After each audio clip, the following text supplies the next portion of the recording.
Starting with the third chapter, which is the enterprise, and we have enterprise, business growth,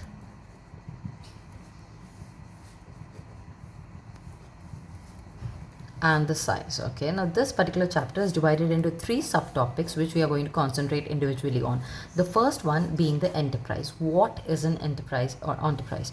An enterprise is an organization wherein one particular person or two to three different people, okay, there is an owner of the business, or there is an entrepreneur, as we say. Okay, entrepreneur is there. He is going to organize the factors of production. We have studied the four factors of production. What are the four factors of production? There is land, labor, capital, and enterprises there.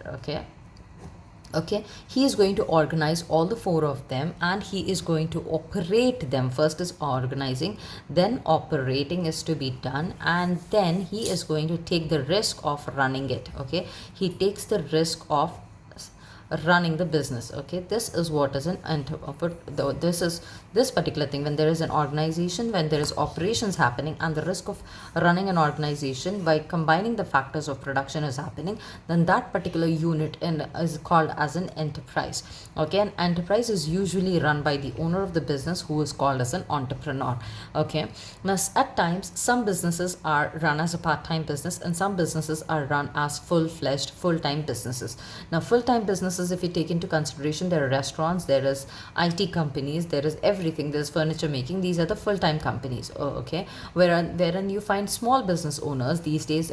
This is a very in fashion thing. You have, kind of like, I'm skipping my 9 to 5 job because I want to start my small business and all, and those people are working full time, but they started working on their hobby which they had chosen in their part time.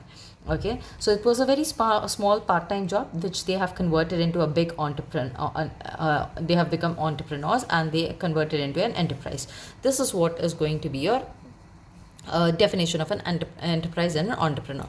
Now, if you are an entrepreneur, everything, as we know that everything has its advantages and disadvantages, being an entrepreneur also carries its advantages and disadvantages. Let's consider all the advantages that I have here. The first advantage is that I do not have to work under anyone. I am going to work individually on my own terms and conditions. Whenever I want, I can work, because this is my business. If I'm tired today and I cannot go to the job, I can skip the thing. And I am healthy the other day, and I am very in a good mood, and I've woken on the right side of the bed. That means, like, I'm very happy. Then I'm going to work double the time, and I'm going to make double the profits. So it is going to be an independent kind of a work arena. Okay, you are independent here. Okay, now, when I say independent, that means you don't have any pressure from anyone. Be it for the time, you are able to decide how you're going to spend the time. You are able to decide how you're going to spend the business, the money in the business. Okay, that's the first thing. That's the advantage. The most biggest advantage, that you are not working under anyone, is from for an entrepreneur. Okay, now, second thing is, when you're investing your time and money, you may become famous, isn't it? Your business may crack, and your business may have a great growth, and you are going to be very successful. Those are the chances. The thing is that now, the third thing is that you, whatever you're earning from this particular business, is all yours, because that is your business. Okay, so after you pay off all the wages, you pay off all the taxes and the add-ins and whatever it is, the basic things that are required to run the business. After that, whatever is left for you, it is going to be all yours. Okay, and third, so the money that you have invested will come back to you. The money invested will return back to you itself in the form of profits. The fourth advantage that I feel is that, when you're starting a business, you need to start a business in the field where you have your passion in. Okay, if I like, look, I'm an engineer, but still I'm into teaching, because I like to give lectures to people around me. Okay, so in that scenario, what do I see? That, this is my passion. I'm working here into a field which is I am passionate about. Okay, so the usually the personal interest and skills where I have the best, that particular business, if I start, I am going to be successful, and I will not be ready to give up on this. And taking an example from my life, after moving to India, I did not have students for a good 6 to 7 months, but then I did not take up anything. I was adamant that I am going to get my students and I am going to restart my tuitions again. Okay. So that's what, like, that was my passion of teaching. And so I worked into it. Okay.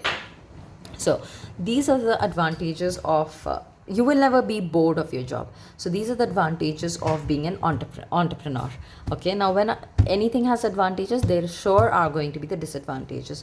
So the disadvantage of being an entrepreneur, and the very big disadvantage, is that you will be risking your money. It is a great risk to start any business, isn't it? Whenever you look up to starting a business, there are chances that the business may not survive. And as I told you, that I had to wait for 6 to 7 months to get back my students. Okay. And but constantly I was putting in my efforts, marketing myself, that I give tuitions, and if there is anyone, I even tried many other ways to attract students. Like, I was giving free classes for Ramadan. Last Ramadan, I've given free classes, and summer camps I've given for 50 dirhams per month for algebra classes, mathematics, and so on. So if you are taking a risk, there are chances that the risk may not work out, and you may fail because of the poor planning of the business. Poor planning can lead you to a great loss in the business, and that loss is completely going to be your loss, because this is your idea, your money has been invested into it. And the same, since I told that the business is going to fail, the capital invested may not be returned back. The capital, if it is a poor business that we have started, and so what we are supposed to do, this capital will be the own money or the own savings that I will have to risk this. Okay.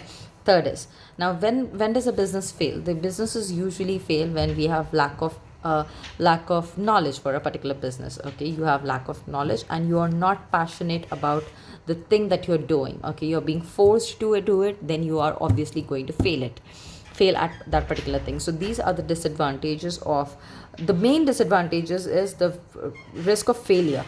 Okay, risk of failure means business fails, capital also fails, and lack of knowledge is there. That means there is going to be the risk of failure obviously going to be existing. So this is how, these are the advantages and disadvantages. Disadvantage is only one: lack of interest, lack of capital, the business may fail. That's it. Business failure is the only disadvantage that we are going to see. Other than that, we have more advantages when compared to the disadvantages. Some of the very famous entrepreneurs, if we talk about from today's world, is going to be Elon Musk. There is Mark Zuckerberg. There is Jeff Bezos is there, and Tim Cook. Tim Cook. My son is saying Tim Cook. Tim Cook is He is not. the current CEO of Apple. He's just a CEO. He's not an entrepreneur there. He's working for So Apple. Steve Jobs. Yeah, Steve Jobs is one. And so these are the ones who are very successful entrepreneurs. And many people say that, the people who have dropped out of school, they become entrepreneurs, they become world famous. Look at Steve Jobs, look at Bill Gates, look at Mark Zuckerberg and all. It is not that. It is never that. It is just pure luck that these school dropouts have been able to be successful.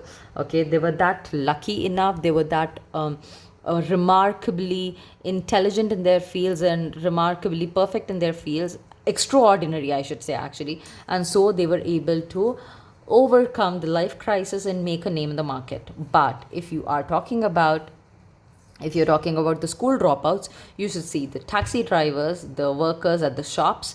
These people are also school dropouts, and they did not have money or they did not have the skill, and so they ended up being in these places, being a taxi driver or shop cleaners and lifters and municipal workers and all those. Many of them are school dropouts, carpenters and all. They had to learn a particular skill. Why is that so? Because they could not complete at school, and when they dropped out of school thinking like hum bhi Mark Zuckerberg banenge, or I'll be the next Elon Musk. Elon Musk is not a school dropout though. So if if they say, okay, I am going to be the next Bill Gates, I'm going to do this and that, it's not always going to work in your favor. Okay, so this is why it is very important for you to acquire knowledge, gain knowledge, study well at school, and earn a degree with which you are going to be respected tomorrow. You don't respect a taxi driver because he doesn't hold a degree, wherein you see Mark Zuckerberg, he's being respected for the fact that he is having a degree. He's not having a degree, but still he's made his name. Other ways, if you see Elon Musk, he's got a degree, he's got brains, and so he's making the world run on toes now. Now, let's see what are the characteristics of a successful entrepreneur. What are the things required for us to be an entrepreneur? Okay, so who's an entrepreneur? Entrepreneur is a person who is going to NEUR, yeah. Entrepreneur is a person who is going to who's going to combine the factors of production and take the risk and invest in a certain capital to run the business. That is, he's an entrepreneur. Okay. And what are the characteristics required for an entrepreneur? This question usually comes for 4 to 6 marks. Okay. Maximum is 6 marks that is going to come for. And so you need to write 3 and explain those 3 is going to be the major task that you're going to do. Okay, now the business studies paper is going to check you on 4 categories. Now, what are those four categories? Let's see. You write the paper. When you write the paper, your answers are assessed on 4 things. Now, let's see what those 4 things are.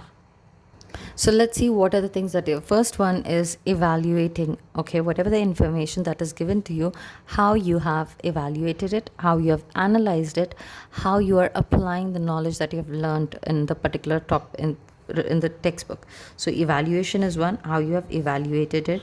Evaluation is the first one. Second is analysis.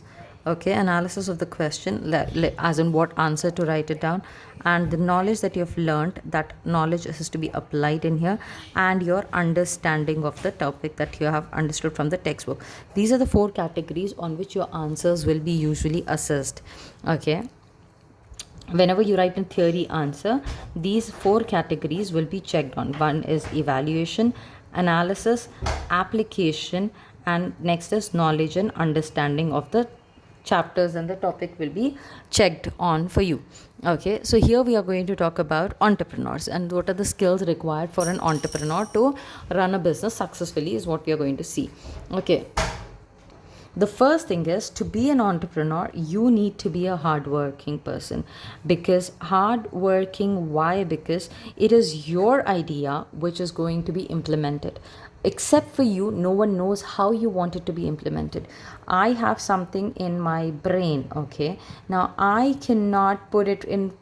I cannot show the picture that I have in my brain to all the people. Okay, even if I'm using AI and maximum sorts of data and computer science is available for me to represent what I wanted, 100% cannot be represented on the paper, isn't it, or on a slideshow or wherever it is. So you need to be hardworking. You need to motivate people to work for you. Okay, if the entrepreneur is not dedicated towards his work, the people working under him will also not be dedicated towards him. Okay, so the first thing required for him is to be a hardworking person, because he is the one who is going to be keeping on motivating the workers under him to achieve the targets that are there in his brain and nowhere else. Second thing is that he should have an idea which is very innovative. Now he's running a business, and the business is in you. If you know the market these days, you got a market which is very innovative around. And if you're running same thing that is existing, if you're seeing that there's this same thing going on in the market and you're working on the same thing, then it is not going to be possible. Okay, like you have Zomato and you have Deliveroo apps and all, Noon. So these are having they give different offers. They need to bring in the innovation every now and then to keep their businesses running. Okay, if you are if in the olden days you see the grinders, the electric grinders or the mixers that were there, they used to be like basic machines. Now we have meat grinder in it, we have nut grinder, we have a juicer. Everything has been involved in one particular electrical device. So that is what innovation is required. With time, you need to bring in new things and you need to innovate it. Okay.